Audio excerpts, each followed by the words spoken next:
Hello, my name is Bob Tiede, and I'm the co-author of Leading with Questions, co-authored with Dr. Michael McQuart. The best advice I've ever received is that a leader who leads with questions will often be 3 to 10 times more effective than a leader who simply leads by telling. Ooh, 3 to 10 times more effective by leading with questions. Bob, where is this stat from? That is fantastic.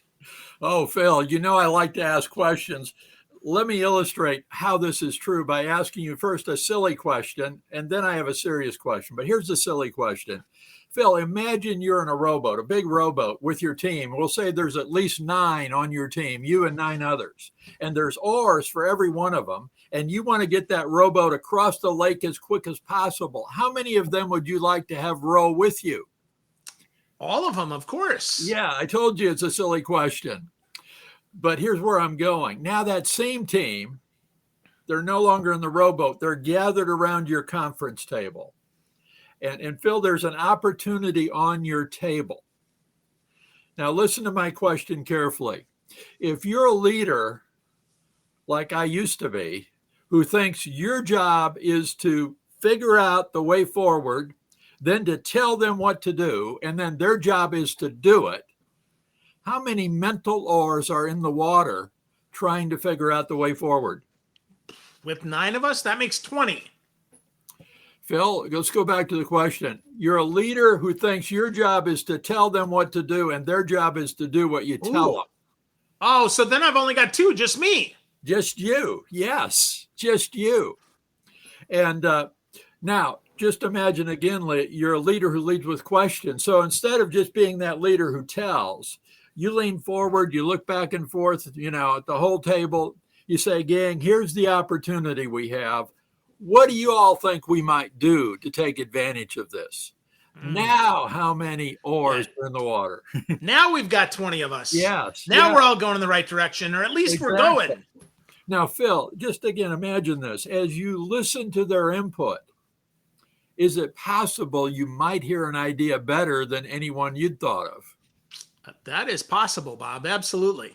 It's not guaranteed, but with all that brain power, it's probable. And so let's just say across the table is an outstanding woman on your team. Her name is Sally, and Sally shares an idea, and you think, wow, that's so much better than anything I was thinking. So you lean forward, you say, Sally, I love your idea. In fact, Sally, would you be willing to lead our team in executing on your idea? How hard will Sally work? As hard as she can, maybe harder. Yeah, whose idea is it? Yeah, not mine. It's hers. Yeah, she's going to own it and make it work. Well, Phil, that's some of the reasoning on why a leader who leads with questions, first of all, they're hearing better ideas. Second, Phil, in general, do you like to be told what to do? Absolutely never. No, yeah, exactly. And so when you've had a leader say, hey, Phil, what do you think we ought to do? And then says, love your idea. Let's go with that. Wow. In fact, Phil, just the fact that your boss asked you, hey, what do you think we might do? How did just that make you feel? Valued and loved. If you listen to me, you clearly have some respect for me. Without your boss saying, hey, Phil, I think you have a lot to offer. I value your input. Just the fact that they asked and listened communicated that. Well, those are all the reasons that the best advice I've received is a leader who leads with questions will be 3 to 10 times more effective than a leader who just simply is like I used to be. I have when I speak, I share a confession. I start with, for most of my career, I was a benevolent dictator. And it wasn't out of evil intent. It was that my only paradigm of leadership is that it's a leader's job to tell staff what to do, to give them direction. And I did say benevolent. I grew up in a home where I was taught to say please and thank you. So, Phil, if you had been on my team, I don't think I'd ever would have said, Phil, go do this. It'd been more like, hey, Phil, this week we're working on this. It'd really be great if you could please do this. And when you did it, Phil, I would have said thank you. And in fact, at a staff meeting, Phil, you stand up. You all need to hear what Phil did. And I don't want to suggest we got nothing done, but yeah, I was a benevolent dictator until 2006 when I found the book called Leading with Questions. You know, this new book is the third edition, but Dr. Marquardt published or wrote the first two. When I found his first edition, I did not know Dr. Michael Marquardt, but his book changed my leadership forever and actually set me on a new path. So how did you find the book? Did somebody give it to you that this is something you need, or did you pick it up at the airport, or how did this book come to you? You know, you're in Orlando. You might even remember this place. Across from the Florida Mall, back in 2006, there was a Borders bookstore. Of course, Borders is going out of business. Our headquarters is in Orlando. My wife was with me. She loves to go to bookstores. She goes all over the bookstore. When she's done, she knows she will find me still in the leadership section. And my habit is to find, 3 to 5 books I've never seen before, pull them off, peruse them, see if any of them are going home. Well, in 2006, I discovered the first edition of Leading with Questions, perused a few pages, said, this one's going home. And, I love books. I eat books for breakfast. And you get something out of every one. But I had no idea that one would change my leadership forever and set me on a new path. So found it in a Borders bookstore in Orlando. That's so interesting. So would you believe that the Florida Mall is no more, Bob? No. Yeah, now it is now Deezerland. There's a museum there. There's a lot of different stuff. But my favorite part is there's the pinball palaces there. So I play pinball there. Wow. That is cool. Yeah. No, I did not know that, Phil. Yep. So I've only been here a few years, so I never got to experience that Borders bookstore, but I remember Borders in downtown Milwaukee very well. On the river, beautiful spot. I picked up lots of books as well. So, Bob, I have to ask you, I know you love books. When we talked before, right, that was a bonding moment for us. Tell me how you read a book, Bob. Well, that's a great question. I don't have just one way, but let's go back to when I'm in a bookstore. Today it'd be Barnes and Noble. Pull them off.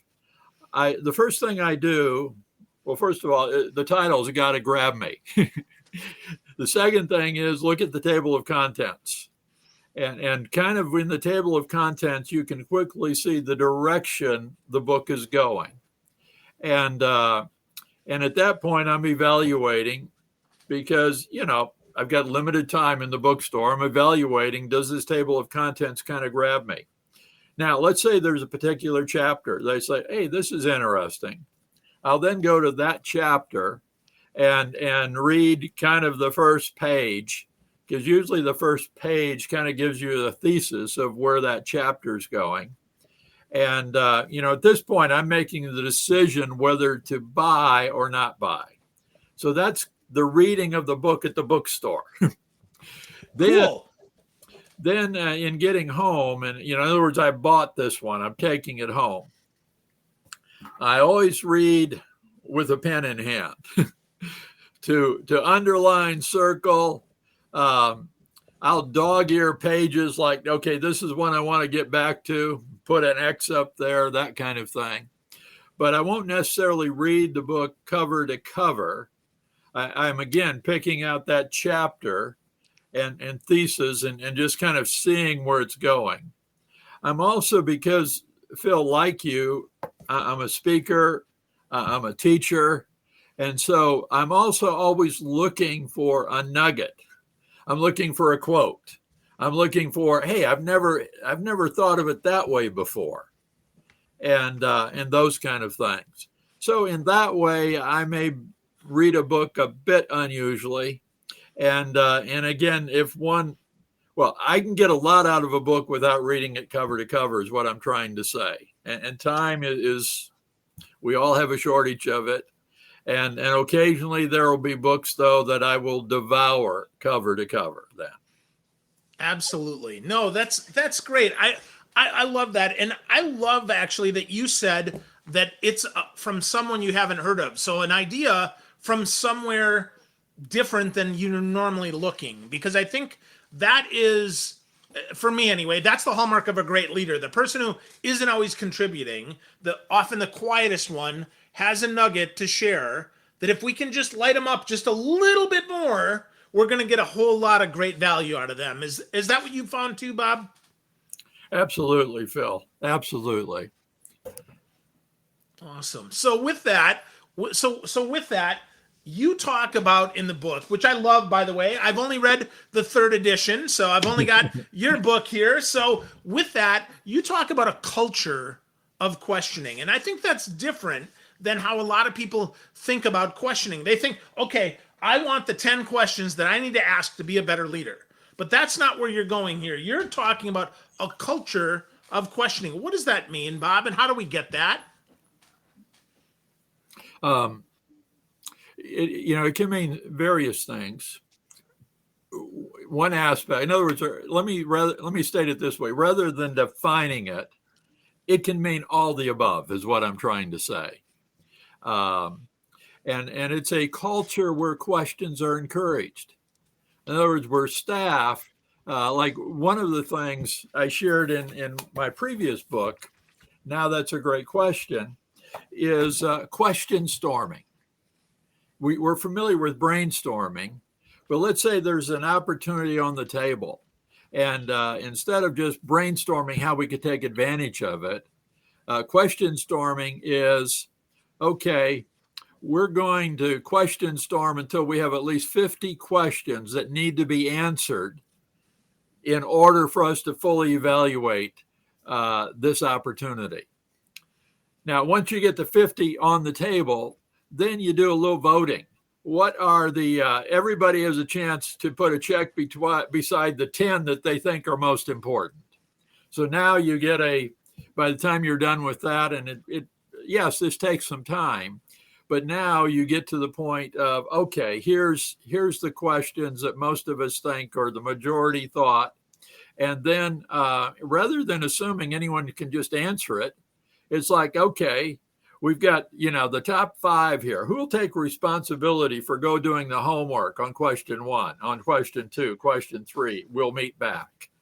And what you're doing there, though, is, yes, that's an exercise, but done over time, staff know that it's fair to ask a question about something. In other words, the fact there's an opportunity, the first thing is, well, we just got to do this.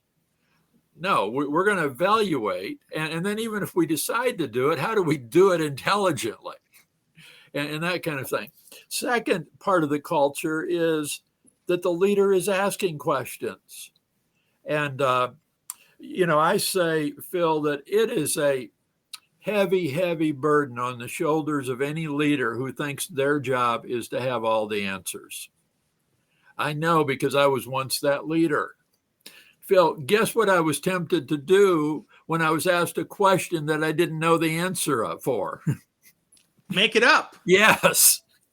And I had great staff. I think at times they must have known. I don't think Bob really knew. I think he just made that up. And rather than nail me, which they should have, they never did. But when I realized, no, great leaders, they don't need all the answers. They just need some of the questions. And so, again, when a great leader is asked a question they don't know the answer for, they say, hey, Phil, that's a fantastic question. I don't know the answer to that. What do you think the answer might be? Phil may have an answer, or Phil may say, well, Bob, that's why I came to you. I don't know the answer. Well, Phil, that is a great question. Where could we go to find out the answer? And Phil says, well, man, I could do a Google search on it. Phil, would you? Because you've asked a great question. When you do that Google research, will you come back and share with me what you think, you discover?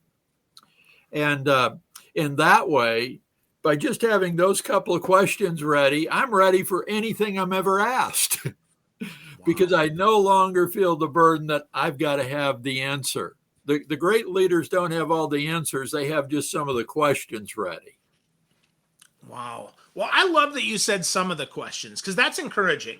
I'm never going to memorize. So if this book, and it's not, by the way, but if it was filled with 1,001 questions, I would feel like, okay, this question here, how else can we think about this? That's the magic question. And if I can only remember that one, then I'm gonna, then I'm gonna hit a home run. In reality, there's only some, and that is the willingness to be vulnerable and say, I don't know, and I need some help finding the answer out. Am I getting this right, Bob? Phil, yes, you are. Whenever I speak, at some point in my presentation, I say, who here would like to learn to lead with questions in 30 seconds? Every hand in the audience goes up.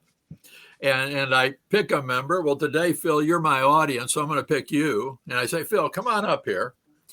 And as you're coming up, I say to the audience, I pick Phil because I think he has a photographic memory. He's only going to have to hear my 4 favorite questions once, and he'll have them memorized. And let's see if this will work. And I say, now, Phil, here's what we're going to do. I've got a second hand on my watch, so I'm going to be the timekeeper. But I'm going to share my 4 favorite questions.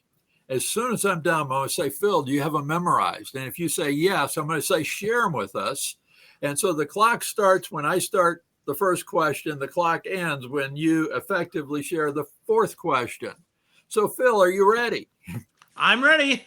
Phil, my first favorite question is, what do you think? Second, what else? Third, what else? Fourth, what else? Phil, do you have them memorized? I do. Share them with us. So, what do you think? What else? What else? And what else? Oh, Phil, I've got to change that question to who here would like to learn to lead with questions in 18 seconds? Now, some people listening may be just a little skeptical, like, Bob, you can't ask somebody, what do you think? What else? What else? What else? And I said, well, not in that rapid fashion, but imagine a conversation. And so, Phil, there's an opportunity on the table and say, Phil, here's what we're looking at. Phil, what do you think we might do? In other words, what do you think is going to then tie to the topic? And research shows that when you're asked, hey, what do you think? You will give an initial answer. And something you'll do instinctively is you'll roll out kind of a safe answer to test the waters. And so, Phil, if I ask Phil, hey, what do you think about it? And Phil, you give me that first answer, and I then say, well, Phil, that's stupid. Everyone knows that. You're sorry you answered. Next time I ask, I'm going to get nothing. But when I say, wow, Phil, that's really good. Well, what else?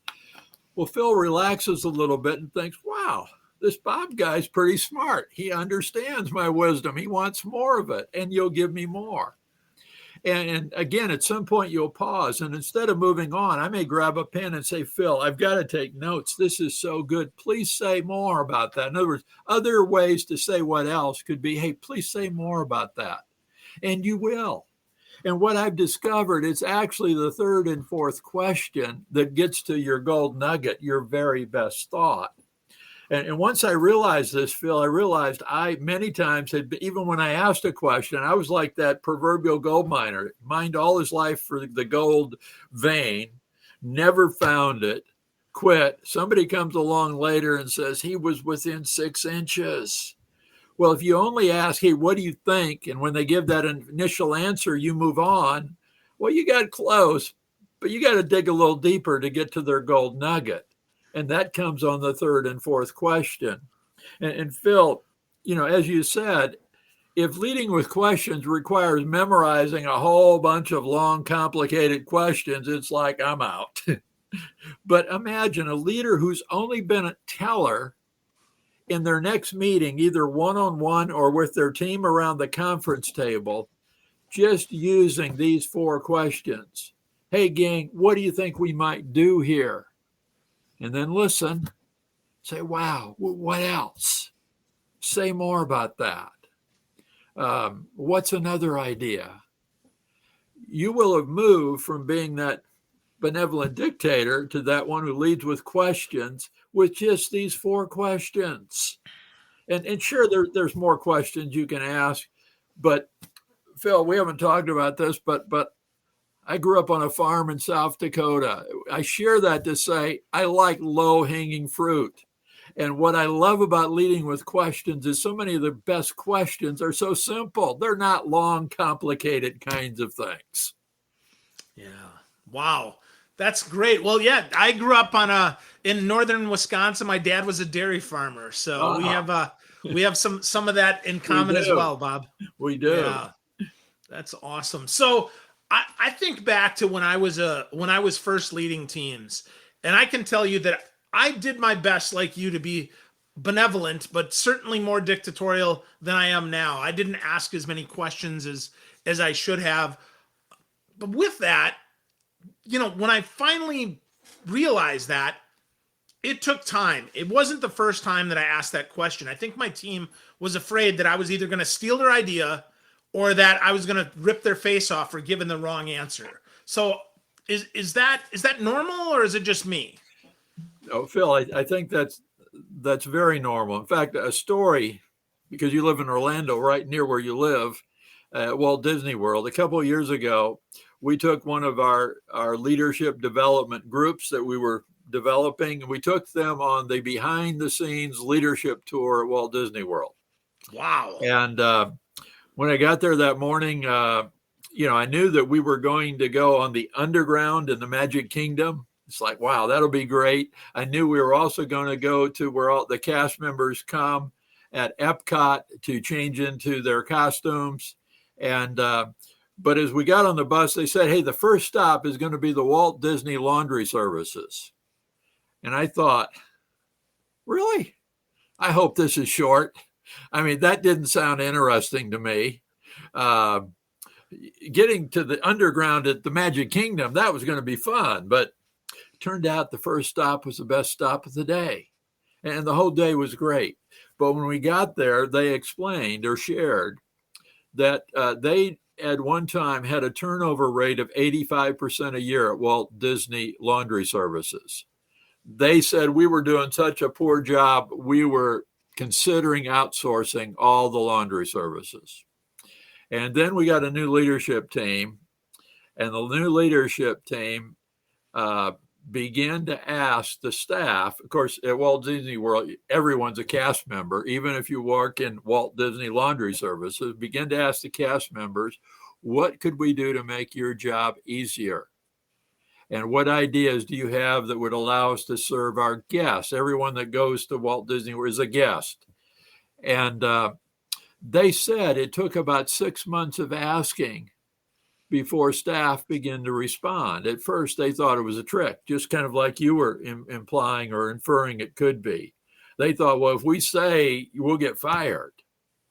But when they began to talk, in other words, it took really building relationship and trust. The things they asked for, first of all, to make their job easier were like not only simple, but common sense. They said, it's hot here. You would understand that. And especially in laundry service, is there any way that each of us could have an air conditioner vent blowing right over our head? Second request was, we're folding stuff here. And some of us are tall and some of us are short, and a few people, the table's the exact right height. But to have to lean over or, is there any way these tables could be adjustable so all of us could fold at the right height? Well, it didn't take management like, yeah, we'll figure that out. And and then they had other ideas like, could we ever go follow a maid for a day? In other words, we're loading all these carts to, do what the maid does to get a room ready or to, change everything. But we've actually never seen the carts in use. Could we go spend a day following a maid around? Well, sure. Well, guess what? When they did that, they saw better ways to put the cart together, make it easier. And long story short, today, Walt Disney World Laundry Services has turnover of less than 5% a year. Wow. Staff come and stay and retire, all because management started at one time to ask, what could we do to make your job easier? But it took 6 months of building that relationship before the staff there trusted that it wasn't a trick. Wow. That is powerful stuff, right? That's quite a change from 85 to 5. That's the kind of engagement and retention that we can only dream of. So, Bob, obviously people should get the book. Go to leadingwithquestions.com, learn more. But Bob, if people want to get started leading with questions, can you give us one or two additional magic questions that we should be asking to get started on the leading with questions journey, please? Well, here's another three that you'll have memorized as soon as you hear them. But the backstory here is when Captain Michael D. Abersoff took over, he's a Navy commander, when he took over command of the USS Binfold, one of our nation's most modern warships, morale on that ship was the lowest of all. I think we have 300 ships in the U.S. Navy. However they measure morale on that ship was the lowest of all. 18 months later, under his command, retest of morale went to the highest of all ships in the Navy. Well, the first thing Commander Abersoff did upon taking command is he set up 300 15-minute meetings with 300 sailors on that ship, one-on-one. And in those meetings, he asked them three questions. And Phil, you'll have these memorized upon hearing them one time. And they're, again, as I shared, some of the greatest questions are so simple. What he asked the sailors each in these meetings was, what do you like best about our ship? Second, what do you like least? Third, what would you change if you could? And of course, he then listened. Now, Captain Abersoff did not promise to make every change he heard. And at the end of the first day, he might have only met with 10 or 15 sailors. He had a whole bunch of these 15-minute meetings to go. But at the end of the first day, there was a buzz on the ship. The new captain's different. He actually is asking us for input. And then, Phil, guess who Captain Abersoff gave credit to when he began to announce changes? The team, all the sailors. Yeah, he named sailors by name. Imagine you're a brand new sailor. You're out on your first cruise and you share an idea, and there's the captain with the whole ship saying, Phil gave me this idea. We're going to use it. Thank you, Phil. And when you just hear that he asked, listened, and then begin to actually implement, again, not everything, but, and I'm sure in his own head, he heard a lot of things. It was like, what? What do you mean that's not being done? Well, rather than just stating, okay, I, the captain, is going to make this change, he said, Phil gave me a great idea. We're going to implement what Phil shared. And morale went up. Well, those, again, are three of my favorite questions. If we have time, I have another four. Ooh, yeah, let's get four more. I want to remind folks, though, if you want to get to know more from Bob and you want to learn more from Bob Tiede, go to leadingwithquestions.com. You can get a copy of the book and you can read, because he is such a giving guy. He is collecting questions and answers and stories from other leaders so that you can read them on leadingwithquestions.com. So, Bob, four more questions. Hit us. Take us home. Well, Phil, these come from a consultant who said he made a handsome six-figure income. And he said, Bob, I only asked four questions. And he said, Bob, I'm not a subject matter expert. They don't bring me in because I have expertise in a certain area. He said, in fact, I could consult with the head of an airline company day one, the head of a software developer company day three, the head of a pharmaceutical company on day three, and I'd ask the same questions. And I said, wow, I'd love to hear them. In fact, can I write them down? He said, I'd be disappointed if you didn't. Here they are. Now, Phil, you'll have these memorized. His first question is, what's going well? His second is, what's not? His third is, where you stuck? His fourth is, what needs to change? And Phil, he then circled the first question on my paper. Said, Bob, don't miss this first question.